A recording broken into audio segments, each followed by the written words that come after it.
মা খালাকুল্লাহে ইশক। প্রথম সৃষ্টি ইশক। আওয়ালু মা খালাকুল্লাহে মিন নূরি, নূর। প্রথম সৃষ্টি নূর। আওয়ালু মা খালাকুল্লাহে আরশ। প্রথম সৃষ্টি আমার আরশ। দেখেন, আবুল ফকিরের দাবি অনুসারে আল্লাহ তাআলার কথার মধ্যে বিভিন্ন ধরনের অসঙ্গতি উনি লক্ষ্য করেছেন। ওনার দাবি অনুসারে আল্লাহ নাকি বলেছেন, প্রথমত আউয়ালু মা খালাকাল্লাহে ইশক, প্রথম সৃষ্টি ইশক। দ্বিতীয়ত আউয়ালু মা খালাকাল্লাহে নূর, আল্লাহর প্রথম সৃষ্টি নূর। তৃতীয়ত আউয়ালু মা খালাকাল্লাহে আরশ, আল্লাহর প্রথম সৃষ্টি আরশ। চতুর্থ আউয়ালু মা খালাকাল্লাহে রূহ, প্রথম সৃষ্টি আমার রূহ। উনার কথা মতে প্রথম সৃষ্টি নিয়ে আল্লাহ তাআলা 4 জায়গায় 4 ধরনের বৈপরীত্য কথা বলেছেন, যা একটির সাথে অপরটি সাংঘর্ষিক। চলুন আমরা কোরআন এবং সহিহ হাদিস খুঁজে দেখার চেষ্টা করব আল্লাহর প্রথম সৃষ্টি কোনটি। আমরা সমস্ত কোরআন সার্চ করে দেখলাম যে আল্লাহ তার প্রথম সৃষ্টির ব্যাপারে কোনো কিছুই লেখেননি, অর্থাৎ স্পষ্ট করেননি তিনি প্রথমে কি সৃষ্টি করেছিলেন। এবার আমরা দেখব সহিহ হাদিস। এক্ষেত্রে আমরা 2টি হাদিস লক্ষ্য করলাম। প্রথমত আবু দাউদ শরীফের 4700 নম্বর হাদিসটি, ইন্না আউয়ালু মা খালাকাল্লাহুল কালামা, অর্থাৎ আল্লাহ তাআলা প্রথম সৃষ্টি করলেন কলম। এরপর দ্বিতীয় লাইনে বলা হয়েছে ফাকালা লাহু উকতুব, কলমকে আদেশ দিলেন তুমি লেখা শুরু করো। কলম লেখা শুরু করল।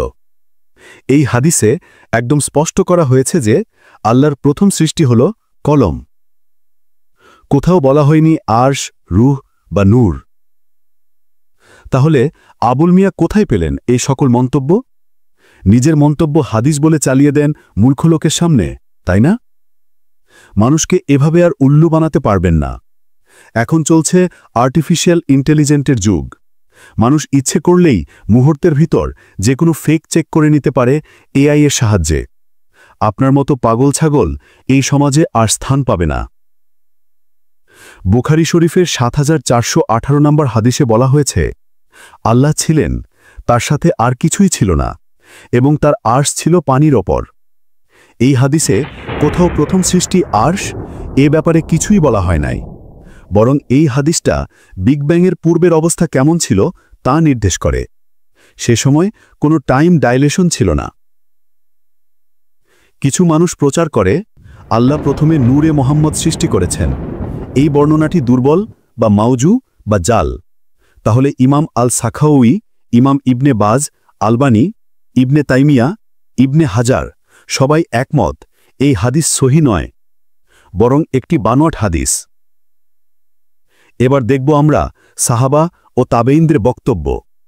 ইবনে আব্বাস রাহ বলেন, প্রথম সৃষ্টি কলম, অর্থাৎ তাফসির ইবনে আব্বাস। কাতাদাহ তাবেঈ বলেন, আল্লাহ প্রথম কলম সৃষ্টি করলেন, অর্থাৎ তাফসির তাবারি। ইবনে কাসির বলেন, কলম প্রথম সৃষ্টি এই বিষয়ে সবচেয়ে শক্তিশালী দলিল হাদিস।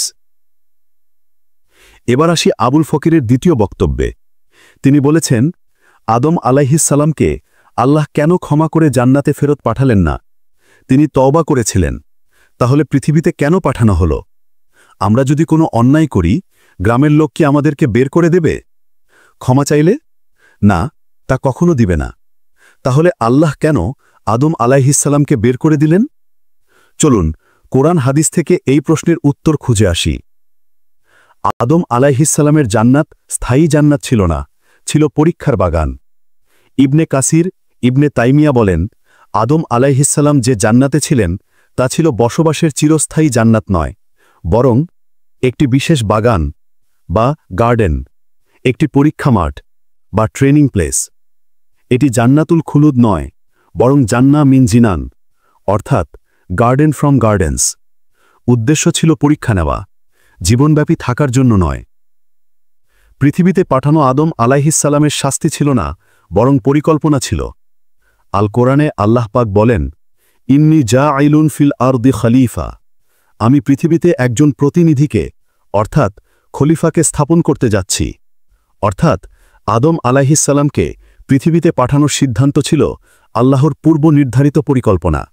সুতরাং তিনি গুনাহ করেছেন বলে পৃথিবীতে পাঠানো হয়নি এমন তা নয়, বরং পৃথিবী ছিল তার আসল মিশন। মোট কথা, জান্নাত ট্রেনিং গ্রাউন্ড ছিল, পৃথিবী তার পূর্ব নির্ধারিত মিশন। এখানেই মানব সভ্যতা তৈরি হবে, এখানেই পরীক্ষা হবে।